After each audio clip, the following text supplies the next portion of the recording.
Hace unas semanas empecé a trabajar como conserje en un centro de investigación a las afueras de la ciudad. Era un trabajo fácil y rápido con el que ganar algo de dinero antes de que volvieran las clases. Eso fue hasta que empecé a presenciar cosas extrañas. Y hoy encontré algo que estoy segura que muestra que están experimentando con humanos. No sé, supongo que debería contarles todo lo que ha pasado hasta ahora. Incluso durante la entrevista, esperé en el vestíbulo y noté lo mortalmente silencioso que estaba. No quería ni respirar, pues sentía que atraería hacia mí todas las miradas de la sala. Estaba sentada en una silla de plástico dura como una roca, moviéndome incómodamente mientras la ansiedad natural de una entrevista de trabajo me hacía un hoyo en las tripas. Probando la táctica de fijarme en las cosas que puedo ver, oír, sentir, oler y saborear, recorrí la sala con la mirada.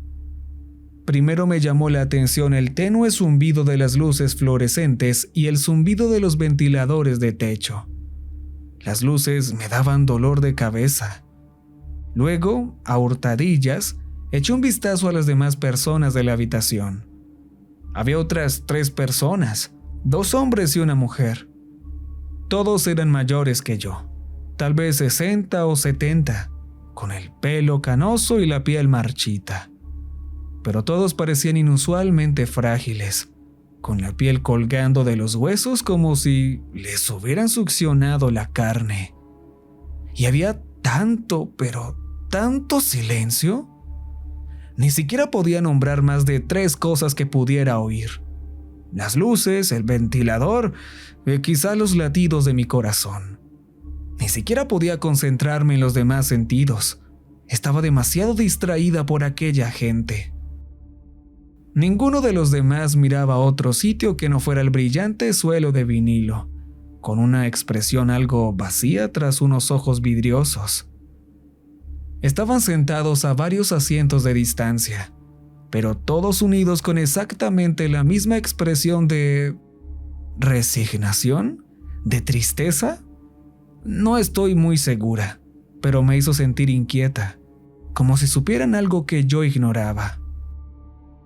Al cabo de unos minutos, una mujer vestida con una bata blanca de laboratorio y un atuendo de aspecto profesional asomó la cabeza por una puerta. «¿June Collins?», dijo, levantando la vista de un portapapeles y escudriñando la habitación hasta que vio que la anciana se levantaba.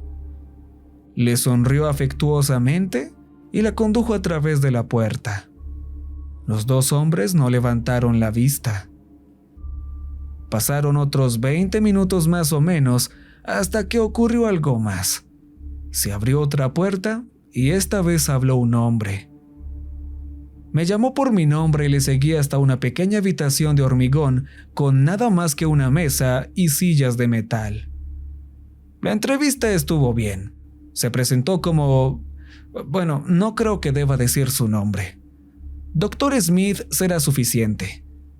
Me hizo las preguntas básicas de por qué quería trabajar allí, qué hacía en mi tiempo libre, dónde me veía dentro de unos años, y yo solo contesté con frases que había preparado la noche anterior y conseguí el trabajo. Ese día no hubo nada más que destacar. El Dr. Smith me dejó ir a casa y no volví a pensar en las otras 3 personas que había en la sala de espera. Mis primeros días estuvieron bien. Me ponía los auriculares y me pasaba el día limpiando el edificio en silencio. Sin embargo, había una norma que debía cumplir. Si bajaba al sótano a recoger material de limpieza, tenía que pedirle al Dr. Smith que me acompañara.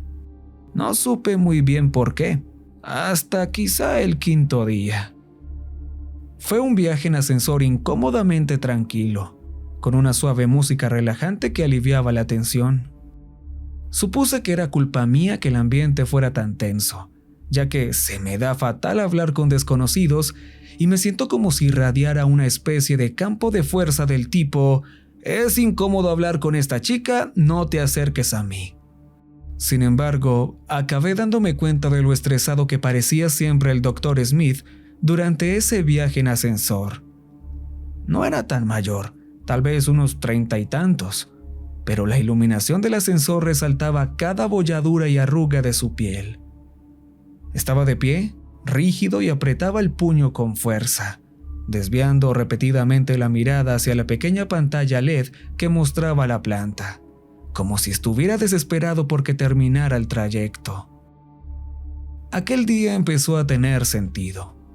Como de costumbre, me dirigí hacia el carro de la limpieza, pero me di cuenta de que la lejía estaba vacía.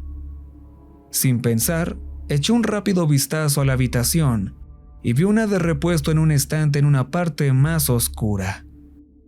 Me dirigí hacia el sombrío abismo, pero justo cuando estaba a punto de agarrar la lejía, el silencio se vio roto por un chirrido estridente justo a mi lado, junto con el sonido chirriante del metal al golpear.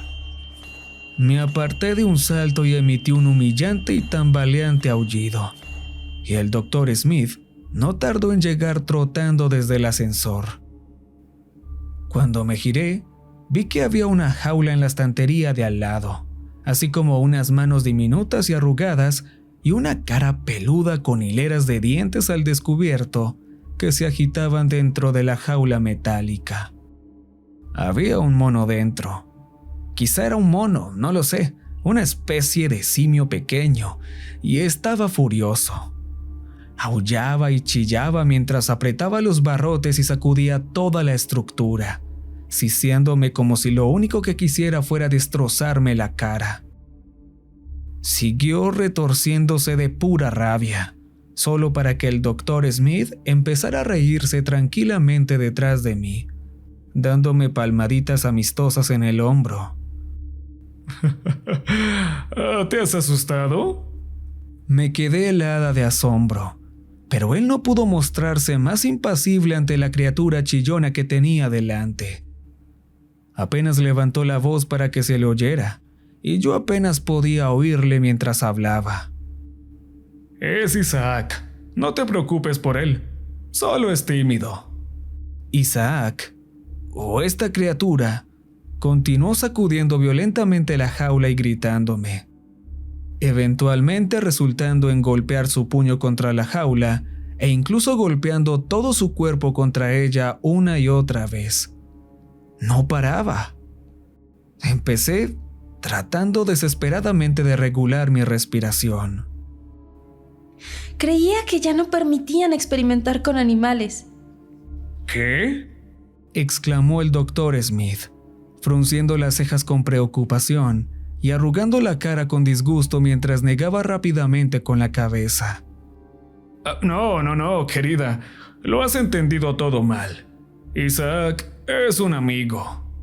Mis ojos se desviaron lentamente del mono chillón hacia el Dr. Smith, que ya estaba ignorando a la criatura mientras se quitaba el traje y giraba sobre sus talones de vuelta hacia el ascensor sin decir ni una palabra más.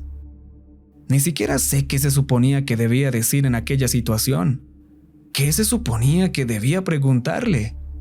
Ya me costaba un gran esfuerzo hablar en cualquier situación, y para cuando reuní el valor mental para hablar, él ya estaba dentro del ascensor, saludándome brevemente con la mano mientras las puertas metálicas se cerraban. Estaba un poco confusa sobre por qué se había ido, ya que nunca antes había estado sola en el sótano, pero no quería pasar allí abajo más tiempo del necesario. Dejé escapar una exhalación vacilante y me di la vuelta para agarrar la lejía y marcharme. Cuando me di la vuelta, Isaac había dejado de gritar. Fue tan repentino que casi me sobresaltó tanto como cuando empezó a gritar y agitarse. En lugar de agitar los brazos y las piernas, se había detenido. Había dejado de gritar, también de moverse, y ahora se mantenía erguido, con una postura alta y rígida y los brazos cortos colgando a los lados. Parecía humano. Tenía la mirada perdida, sus ojos negros y cerrados con un anillo de color avellana y una pupila puntiaguda permanecían fijos en mí mientras me miraba con una expresión vacía y con los ojos muy abiertos. Era como cuando las modelos de un videojuego fallan y vuelven a su pose predeterminada. ¿Me entienden? Debí de estar allí de pie durante minutos, orinándome de miedo mientras el mono se erguía y se me quedaba mirando en silencio después de haber actuado como un loco hace un segundo. Al final me di cuenta de que tenía que irme. Ya estaba al borde de las lágrimas. Como si intentara liberarme del ámbar sólido, conseguí arrancar los pies de su sitio en el hormigón y di un paso atrás, sin querer apartar los ojos del mono mientras recogía los artículos de limpieza que necesitaba y los volcaba en el carrito a toda prisa. Sus ojos me seguían por la habitación, torciendo el cuello para asegurarse de que siempre me estaba mirando. Una vez que tuve todo lo que necesitaba, retrocedí dando tumbos hacia el ascensor para no estar de espaldas a él, palmeando sin rumbo la pared a mis espaldas hasta que conseguí abrir el ascensor y entré a trompicones en él, golpeando repetidamente el botón de cierre mientras la vista quedaba bloqueada por las puertas. Acabé llorando en el elevador, pero me sequé las lágrimas una vez que las puertas volvieron a abrirse en la planta baja y me puse los auriculares, distrayéndome con el trabajo. El mono no podía ser la razón por la que no me dejaban estar sola en el sótano. Eso es seguro, ya que el Dr. Smith acababa de dejarme sola con él. No sé, sentía que estaba perdiendo la cabeza. Puede que no entiendas por qué ver a un mono justifica experimentos humanos, pero por favor, quédate para que entiendas de qué estoy hablando. Isaac, el mono, se había ido después de ese día, y no podía decir que estaba decepcionada por ello. Cuando le conté al Dr. Smith lo que había pasado, se burló de mí, y dijo un lento «ok», en un tono poco impresionado, como si pensara que estaba mintiendo. Después no dije nada, cerré la boca avergonzada. Pensé que era uno de esos monos espeluznantemente autoconscientes de los que se ven en internet y hacen cosas como escribir o ponerse ropa. Quizá me estaba gastando una broma, intentando asustarme a propósito. No lo sé, pero lo veía poco probable. El siguiente incidente ocurrió 3 días después. Ocurrió en la tercera planta, donde tenía que llevar equipo de protección como mascarillas y guantes, ya que en esa planta se trataban enfermedades infecciosas. Había colocado unas señales de piso mojado en un pasillo vacío y estaba fregando el suelo mientras escuchaba música. Estaba perfectamente limpio. Simplemente me aburría. Unos instantes después, oí un gemido metálico procedente de una habitación cercana, como si abrieran una puerta de hierro oxidado. Me quité los auriculares para escuchar más de cerca, pero seguía estando amortiguado tras la pared. No podía adivinar qué era, pero sonaba grande y marchito. También como la bocina de un barco, algo así. Apoyé el trapeador contra la pared y seguí el ruido hasta una elegante puerta metálica que tenía varias pegatinas de color amarillo brillante, advirtiéndome de todos los riesgos biológicos que contenía la habitación. Pensé que no pasaría nada, que si hubiera algo realmente peligroso allí dentro, tendrían algún tipo de cerradura en la puerta, ¿no? Con eso, me arrastré cuidadosamente hacia el interior, sonriendo emocionada bajo mi máscara congestionada al ver la habitación que había adentro. Al menos para mí, la habitación era fascinante. A pesar del fuerte y sofocante olor a productos químicos que flotaba en el aire, me adentré un poco más para ver de cerca todas las intrincadas estaciones, con llamativos computadores, microscopios, frascos relucientemente limpios y tubos de ensayo apilados sobre las encimeras de cristal. La iluminación de la sala proyectaba un tono azul eléctrico sobre todo, haciendo que la habitación pareciera el decorado de una película. Me pareció genial, pero no entendía muy bien dónde estaba el peligro biológico. Ni siquiera había nadie más allí. Volví a oír el ruido. Era mucho más fuerte y claro, pero seguía sonando como un lamento profundo retumbante y metálico. Lo localicé a mi izquierda, así que serpenté entre las hileras de puestos de trabajo modernistas y llegué a lo que parecía un conducto de basura, una trampilla cuadrada de hierro que parecía elevarse con un asa en la parte inferior. Supuse que era ahí donde estaba el peligro, ya que la trampilla también estaba ahogada en pegatinas rojas y amarillas de advertencia. Un vistazo no me haría mal. Miré a ambos lados para asegurarme de que nadie me observaba y abrí la escotilla con cuidado. Al hacerlo, volví a oír el sonido y estaba claro que subía por el túnel de hormigón desde algún lugar de abajo. Creo que fue por pensar que estaba sola, por lo que acabé inclinándome hacia adelante y metiendo la cabeza en el conducto para ver qué había ahí abajo. No era qué, sino quién. Con las extremidades extendidas y apretadas contra las paredes del tobogán para mantenerse en pie, un hombre parecía estar atascado en mitad de él, unos metros por debajo de mí. Durante unos segundos no me di cuenta de lo que estaba viendo. Me quedé mirando la nuca de aquel hombre que miraba hacia abajo. Me di cuenta de que era viejo, con el pelo blanco y ralo y la cabeza manchada por debajo. Sus brazos y piernas estaban tan marchitos que no parecía más que un esqueleto vestido con piel a medida. Me sorprendía que no se rompiera aguantando su peso. También pude oír una discusión ininteligible y distante debajo del hombre. No tan acalorada como para que fuera una discusión, pero no lo bastante tranquila como para hacer una conversación casual. Sin embargo, antes de que me diera cuenta, el hombre levantó lentamente el cuello para mirarme a los ojos. No sé exactamente por qué, pero casi esperaba que tuviera la misma expresión que vi en las otras personas de la sala de espera y en el mono. En cambio, tenía la boca abierta, como si no tuviera sensibilidad en la mandíbula y no pudiera cerrarla. Su boca abierta era completamente negra, como el vacío. No tenía dientes, no tenía lengua. Ni siquiera podía ver su garganta. Solo oscuridad. Entonces, hizo el ruido que yo había estado oyendo. Creo que grité, pero sinceramente no lo recuerdo. Estaba demasiado horrorizada para hacer nada. Todo lo que recuerdo es la sensación de mi corazón hundiéndose en el terror abrupto de sus extremidades cuando se movieron de repente. Como cuando una araña se arrastra hacia su presa después de pensar que estaba muerta. A una velocidad de pesadilla, el hombre empezó a trepar por el tobogán y a acercarse a mí con una hostil desesperación por alcanzarme. Inmediatamente retiré la cabeza de la escotilla y la bajé de golpe, retrocediendo mientras seguía oyendo el ruido sordo de sus brazos y piernas, cada vez más cerca, a medida que trepaba rápidamente por el tobogán.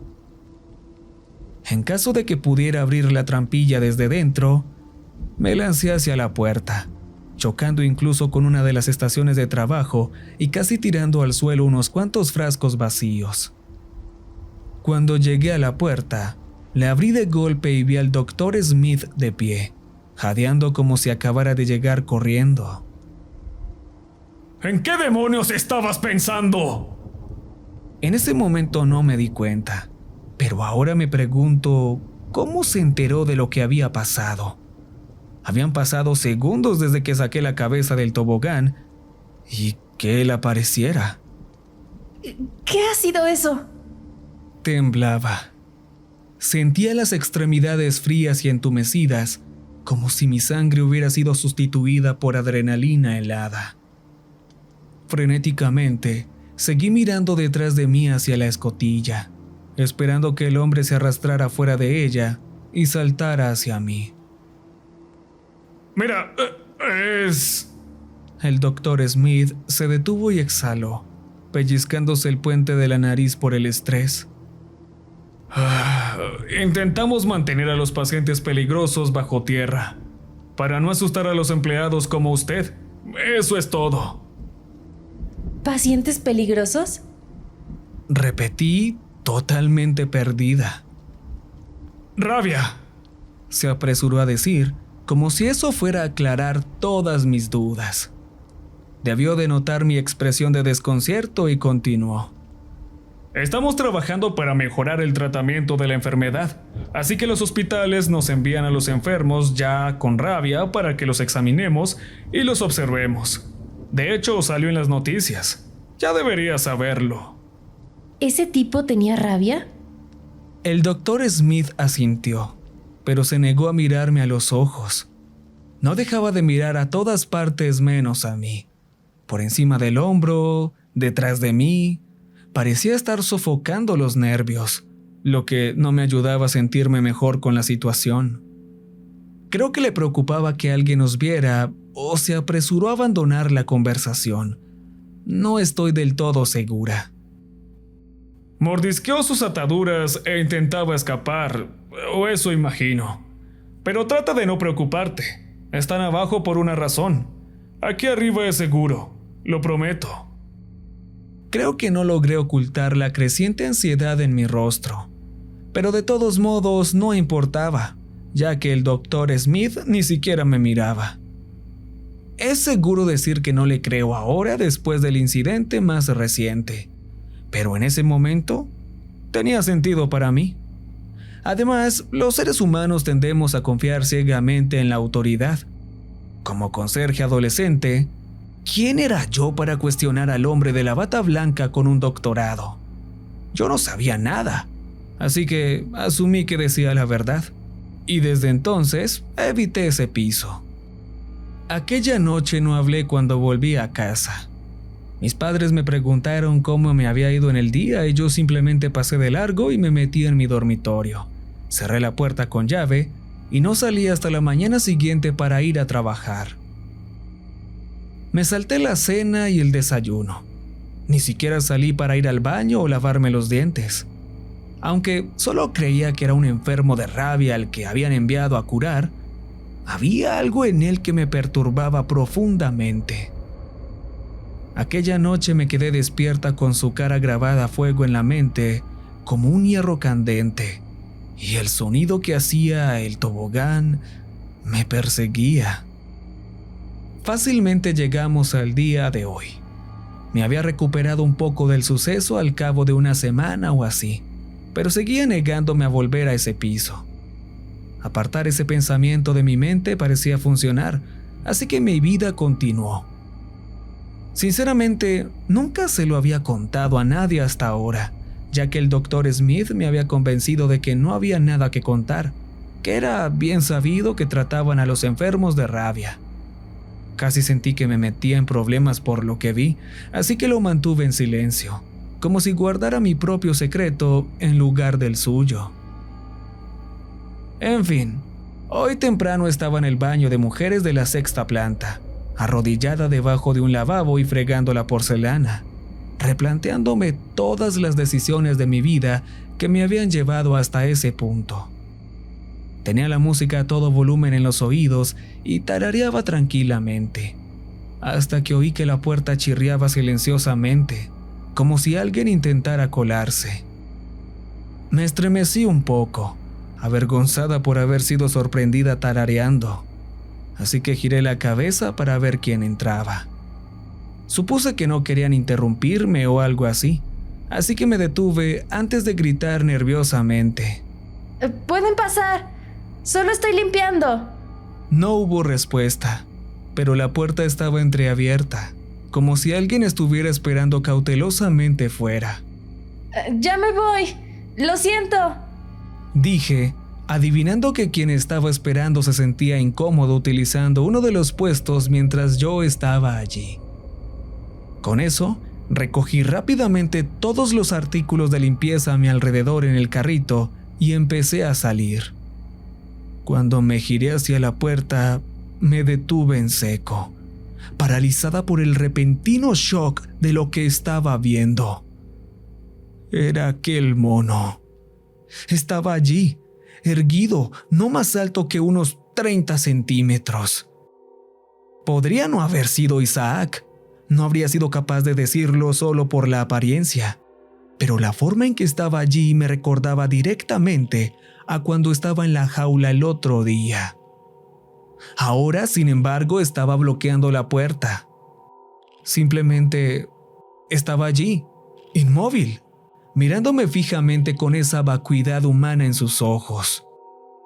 Sentí una aguda sensación de vulnerabilidad mientras la criatura me miraba con las pupilas dilatadas. Ni siquiera sé si los monos piensan. Estaba completamente paralizada, salvo por el violento temblor de mis manos. El calor y la estrechez de la habitación contrastaban dolorosamente con la sangre helada que corría por mis venas. Había oído historias de monos o chimpancés o lo que fuera que destrozaban brutalmente a la gente, y las imágenes de la criatura arañándome la cara me venían a la mente mientras le devolvía la mirada. El pecho se me oprimió como si la caja torácica se me estuviera cerrando sobre los pulmones, igual que las mandíbulas de la pinza enredada en mi pelo. Solo movía la boca. Fue tan gradual y dolorosamente lento que ni siquiera me di cuenta de que se estaba abriendo hasta que ya estaba ligeramente entreabierta. Cada vez más ancha, tan insoportablemente lenta, hasta que finalmente su mandíbula se abrió de par en par. Era negra, sin dientes, sin lengua, sin garganta.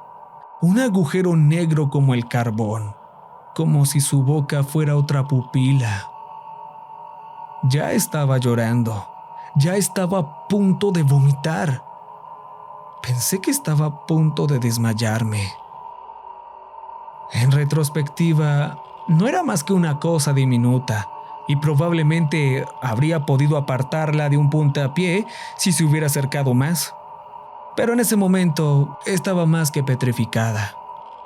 Pero no se acercó más. Permaneció con los ojos muy abiertos, la boca inmensamente abierta y completamente estática durante un momento, hasta que de repente se puso a 4 patas. Solté un breve grito y retrocedí a trompicones, pues creí que iba a venir hacia mí saltando, pero en lugar de eso, emitió una especie de chirrido y empezó a morderse algo que tenía en los dedos.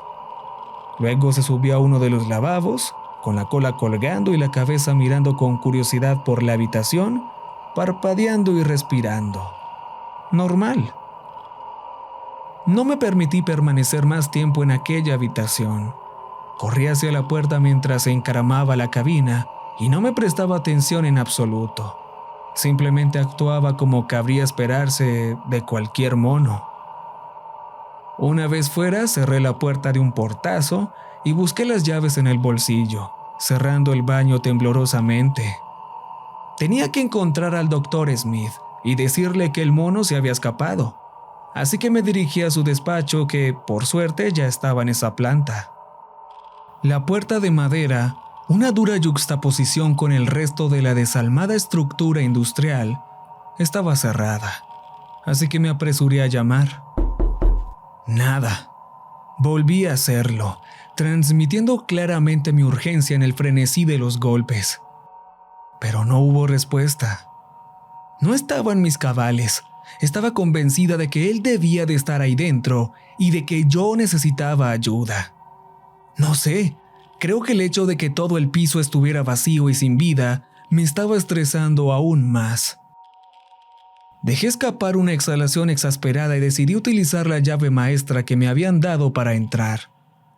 Me habían advertido de que no usara la llave en zonas no autorizadas, como en las oficinas, pero en ese momento no pensaba en eso. Creo que estaba sufriendo una especie de ataque de pánico. Fue lo más horrible que he experimentado nunca. De verdad pensé que iba a sufrir un paro cardíaco y caer muerta. Para mi sorpresa, la llave encajó en la cerradura con un clic satisfactorio y pude abrir la puerta del despacho del Dr. Smith. Estaba desordenado, como si no esperara que nadie más que él lo viera. Un océano de papeles y expedientes cubría por completo su escritorio, así como 3 viejas tazas de café tiradas por ahí.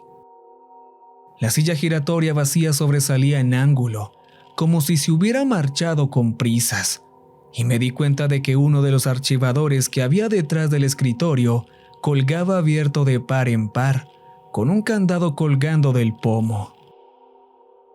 Cuanto más miraba, más evidente me parecía que, por alguna razón, había salido corriendo. Me pregunté si por eso se habían ido todos los demás. La idea de que todos supieran algo que yo ignoraba no hizo sino agudizar aún más mi incesante ansiedad. El archivador abierto fue lo que más me llamó la atención, sobre todo el candado que hacía poco habían abierto. Tenía que hacerlo, ¿no? No puedes decirme que tú en mi lugar no harías lo mismo. Sé que no debería haberlo hecho, pero me acerqué a él, asomándome al interior para no ver nada más que un singular trozo de papel en el fondo. Metí la mano y le di la vuelta. Estaba escrito a máquina, cosa que nunca había visto en la vida real.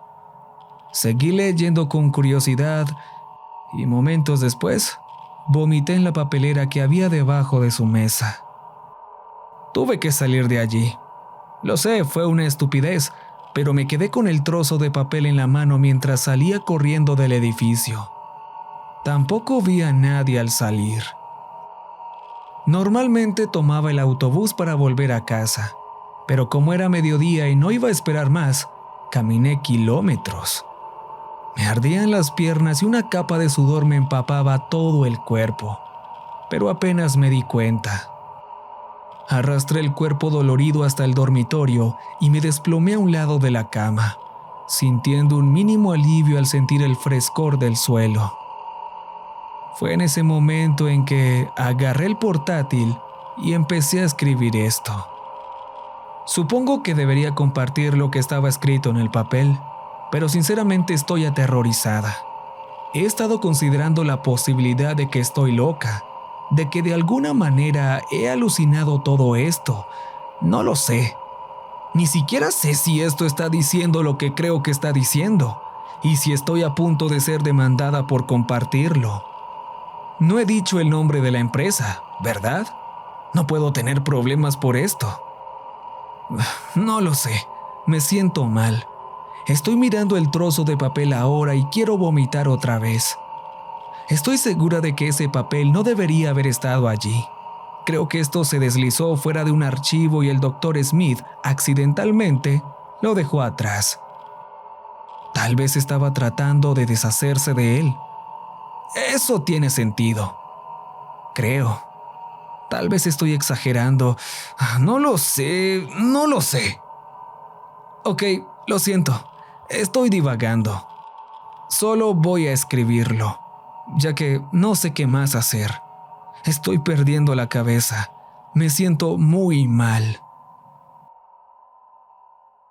Registro de anomalías. Número 7286-015.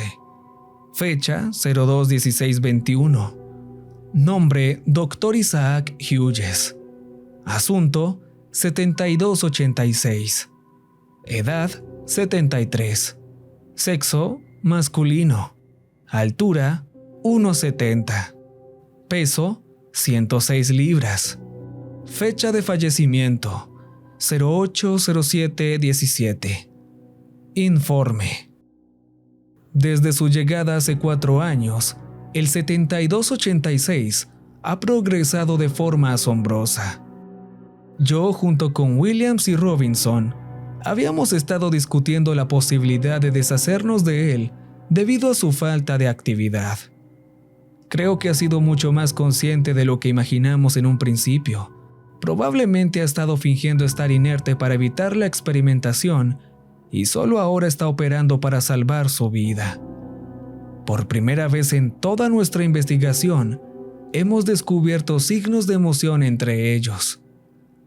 Además, 7286 ha hablado hoy. Estaba solo en las instalaciones con Goodnight y 7286. Goodnight y yo teníamos música puesta, concretamente Moonglow de Artie Shaw, mientras terminábamos de teclear los informes del día. cuando 7286 habló y preguntó qué canción estábamos escuchando. Ninguno de los dos sabíamos que podían hablar hasta ahora. Sin embargo, su voz no sonaba perfecta. Era casi generada por IA y luchaba con la estructura correcta de las frases. A mí me sonaba mucho a Robinson, aunque no puedo estar seguro. Creo que Goodnight realizó una especie de entrevista con él, que debería archivarse en el log número 7286-014. Fin del registro.